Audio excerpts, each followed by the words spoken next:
Hi friends, பாருங்கள் எங்கள் அம்மா ஒரு சட்னி ரெடி பண்ணிகிட்ருக்காங்க. பாருங்கள் சட்னிக்கு என்னென்ன போட்டாங்கன்னு இப்போ கேட்கலாம். என்னம்மா சட்னிக்கு இதில் என்னென்னம்மா சேர்த்துருக்க? இது இந்த ஆரஞ்சு பழம் தொளி, ஆரஞ்சு தோல், கமலா ஆரஞ்சு தோல். கமலா ஆரஞ்சு தொலியை பொடிசாக பிச்சு போட்டு சுடுதண்ணியில் வேக வச்சுட்டு தண்ணி இருத்துறணும். உளுந்தம்பருப்பு, துவரம்பருப்பு, புளி, பூண்டு, குட்டி பூண்டுனால தொளி வைக்காமல் போட்டிருக்கேன். வத்தல் 3 தேவைக்கு.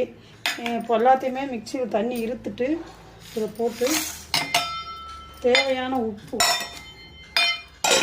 உப்பு போட்டுட்டு இது தண்ணி இந்த இருத்துட்டு வந்துடுவேன். போட்டுட்டு தேவையான உப்பு 2 கல் போட்டு அரைச்சிட்டு